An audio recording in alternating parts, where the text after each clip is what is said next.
श्री राधे राधे। भक्तों, आप श्रवण कर रहे थे श्रीमद् भगवद गीता के सभी अध्यायों का महात्म्य। क्रमशः एक एक अध्याय का महात्म्य आपको सुनाया जा रहा है। कल आप श्रवण कर रहे थे गीता जी के 13वें अध्याय का महात्म्य, और मैं आपको पहले बता चुका हूँ, जिन भगवान वेद व्यास के द्वारा श्रीमद् भगवद गीता का दिव्य संवाद भगवान श्री कृष्ण और अर्जुन के बीच का सर्वसुलभ कराया गया, नहीं तो वो कुरुक्षेत्र के मैदान तक ही रह जाता। उन्हीं भगवान वेदव्यास जी ने पद्म पुराण के उत्तरखंड में गीता जी के प्रत्येक अध्याय का पृथक पृथक महत्व बतलाया है, जिसको आप श्रवण करते चल रहे हैं। 13वें अध्याय का महात्म आपने कल श्रवण किया था। अब 14वें अध्याय का महात्मा आप श्रवण करने जा रहे हैं।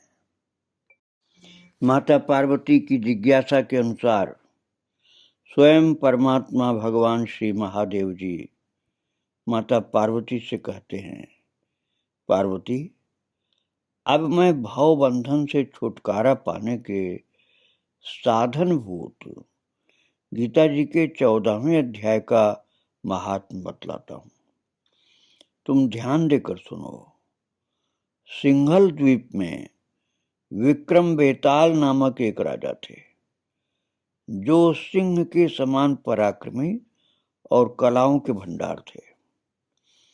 एक दिन वे शिकार खेलने के लिए उत्सुक होकर राजकुमारों सहित 2 कुतियों को साथ लिए वन में गए। वहां पहुंचने पर उन्होंने तीव्र गति से भागते हुए खरगोश के पीछे अपनी कुतिया छोड़ दी। उस समय सब प्राणियों के देखते देखते खरगोश इस प्रकार भागने लगा मानो कहीं उड़ गया हो। दौड़ते दौड़ते बहुत थक जाने के कारण वह एक बड़ी खंडक अर्थात गहरे गड्ढे में गिर पड़ा, और गिरने पर भी वो कुतिया के हाथ नहीं आया, और उस स्थान पर जा पहुंचा जहां का वातावरण बहुत ही शांत था। वहां हिरण निर्भय होकर सब और वृक्षों की छाया में बैठे रहते थे। बंदर भी अपने आप टूटकर गिरे हुए नारियल के फलों और पके हुए आमों से पूर्ण तृप्त रहते थे। वहां सिंह हाथी के बच्चों के साथ खेलते, और सांप निडर होकर मोर की पांखों में घुस जाते थे। उस स्थान पर एक आश्रम के भीतर वत्स नामक मुनि रहते थे, जो जितेंद्रिय एवं शांत भाव से निरंतर श्रीमद् भगवद गीता के 14वें अध्याय का पाठ किया करते थे। आश्रम के पास ही वत्स मुनि के किसी शिष्य ने अपना पैर धोया था। ये भी 14वें अध्याय का पाठ करने वाले थे। उसके जल से वहां की मिट्टी गीली हो गई थी। खरगोश का जीवन कुछ शेष था। वह हाँफता हुआ आकर उसी कीचड़ में गिर पड़ा। उसके स्पर्श मात्र से ही खरगोश दिव्य विमान पर बैठकर स्वर्गलोक को चला गया। फिर कुतिया भी उसका पीछा करती हुई आई। वहां उसके शरीर में भी कुछ कीचड़ के छींटे लग गए। फिर भूख प्यास की पीड़ा से रहित होकर के कुतिया का रूप त्याग कर उसने दिव्यांगना का रमणीय रूप धारण कर लिया तथा गंधर्वों से सुशोभित दिव्य विमान पर आरूढ़ हो वो भी स्वर्गलोक को चली गई। ये देख मुनि के मेधावी शिष्य स्वकंधर नाम के जो थे, वो हंसने लगे। उन दोनों के पूर्व जन्म के वैर का कारण सोचकर उन्हें बड़ा विस्मय हुआ। उस समय राजा के नेत्र भी आश्चर्य से चकित हो उठे।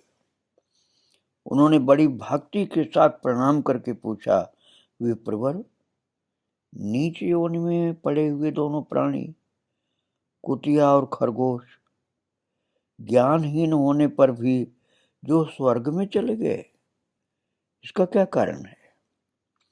इसकी कथा सुनाइए।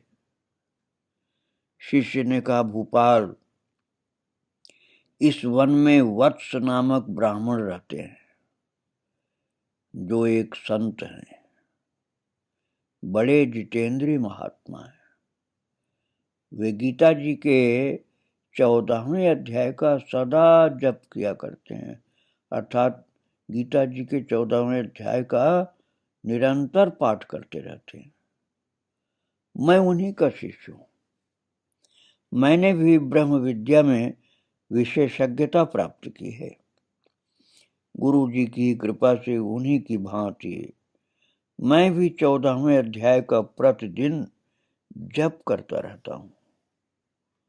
मेरे पैर धोने के जल में लौटने के कारण ये खरगोश कुतिया के साथ ही स्वर्गलोक को प्राप्त हुआ है।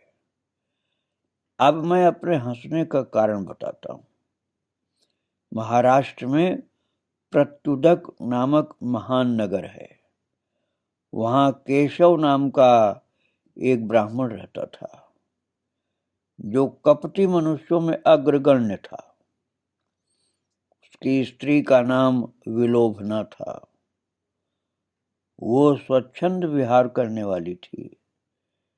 इससे क्रोध में आकर के जन्म भर के वैर को याद करके ब्राह्मण ने अपनी स्त्री का वध कर डाला और उसी पाप से उसको खरगोश की योनि में जन्म मिला। ब्राह्मणी भी अपने पाप के कारण कुतिया हुई। श्री महादेव जी कहते हैं, ये सारी कथा सुनकर श्रद्धालु राजा ने गीता जी के 14वें अध्याय का पाठ आरंभ कर दिया। इससे उन्हें परम गति की प्राप्ति हुई।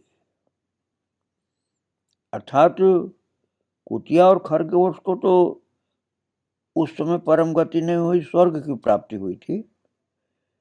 लेकिन महाराज, जो श्रद्धालु राजा ने गीता जी के 14वें अध्याय का पाठ आरंभ कर दिया, उससे उन्हें परम गति की प्राप्ति हो गई। केवल स्वर्ग की नहीं, स्वर्ग से भी बहुत उत्तम परम श्रेष्ठ गति, परम गति अर्थात भगवत धाम की प्राप्ति हो गई। ये है गीता जी के 14वें अध्याय का महात्म्य। और आप ये समझ लीजिए कि जिन शहरों का नाम बताया गया है, वो शहर उस नाम से आज भले न हो, लेकिन ये घटनाएं पूरी की पूरी अक्षरशः सत्य हैं।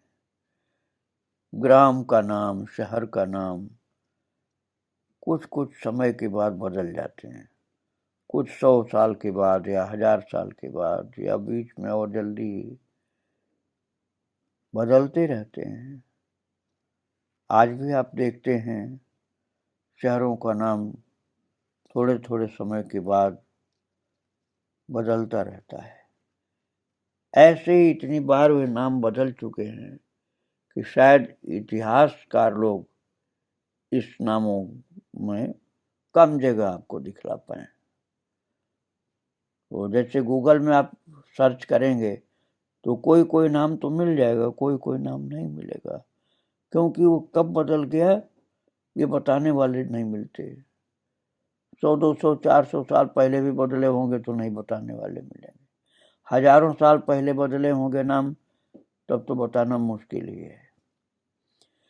घटना पूरी की पूरी सत्य भक्तों, क्योंकि त्रिकालज्ञ महामुनि साक्षात भगवत अवतार भगवान वेद व्यास जी के द्वारा बताई गई सारी घटनाएं हैं। इसलिए इसमें संदेह की गुंजाइश ही नहीं है। आप पूर्ण विश्वास के साथ इन महान चरित्रों को श्रवण करिए, इस पर संशय मत करना, जिससे पूरा लाभ आपको प्राप्त हो, क्योंकि साक्षात भगवान की वाणी है।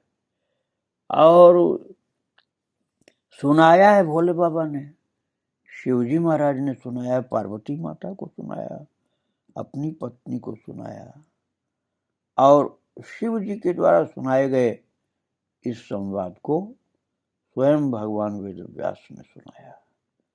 इसलिए साक्षात प्रभु के मुखारविंद से निकले हुए परम प्रमाण हैं गीता जी के एक एक अध्याय के महात्म्य के। अभी आपने 14वें अध्याय का महात्म्य श्रवण किया, अब आप 15वें अध्याय का महात्म्य कल श्रवण करेंगे। आज प्रभु को और उनके भक्तों को प्रणाम करके यहीं विराम दिया जा रहा है। श्री राधे राधे, जय जय श्री राधे श्याम, जय जय श्री सीताराम। वृंदावन बिहारी लाल की जय, राधा रानी की जय। श्री राधे राधे, श्री राधे।